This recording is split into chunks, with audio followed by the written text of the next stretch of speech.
Board কর্তাদের অনুরোধেই আবার ক্যাপ্টেন্সিতে ফিরলেন শান্ত। দায়িত্ব ছাড়ার পর নাজমুল শান্ত বলেছিলেন ড্রেসিং রুমে ৩ ক্যাপ্টেন চায় না শান্ত। সেই শান্তই এখন ৩ ক্যাপ্টেনের শেষজন। টেস্টে ক্যাপ্টেন্সিতে আবার ফেরার পর নিজের ক্রিকেট দর্শন নিয়ে খোলামেলা কথা বলেছেন শান্ত। সিলেট থেকে শাহরিয়ার হোসেনের আরও একটি রিপোর্ট।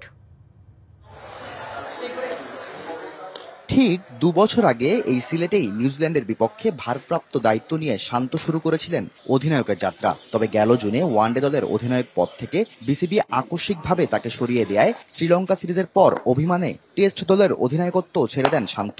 তবে সেই অভিমান ঠিকই ভেঙেছে। তাও আবার অধিনায়ক হিসেবে শান্তর সেই নতুন শুরুটাও হচ্ছে এবার সিলেটের মাঠেই। যদিও অধিনায়কত্ব ছাড়ার পর কোনো টেস্ট খেলেনি বাংলাদেশ। মাঝের সময়টা কেমন ছিল টাইগার ক্যাপ্টেনের? কতদিন জানি মাঝখানে ক্যাপ্টেন ছিলাম না, ওই সময়টা রিল্যাক্স ছিলাম, এনজয় করেছি পুরো সময়টা, ভালো সময় কেটেছে।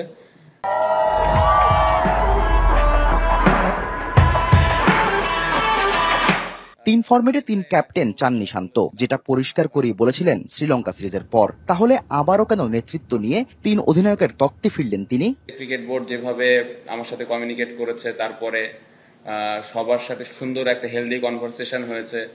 পাশাপাশি একটা সময় যে আমার মনে হয়েছে যে আমি নাজমুল হোসেন শান্ত ইন্ডিভিজুয়াল ব্যক্তির থেকে বাংলাদেশ টিমটা অনেক বড়। বাকি যে 2জন ক্যাপ্টেন আছেন সেই 2জনের সাথে আন্ডারস্ট্যান্ডিং খুবই ভালো। আমরা একসাথে বসেছিলাম, বসে আমরা কমিউনিকেট করেছি যে আসলে আমাদের দলটাকে 3 ফরম্যাটে কিভাবে আমরা আগায় নিয়ে যেতে পারি।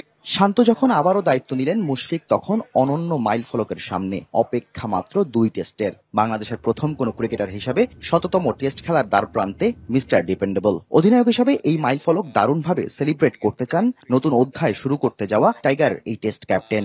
একটা সাজেশন দেয় তখন অবশ্যই ভালো। Shahriar Hossain, DBC news, Sylhet.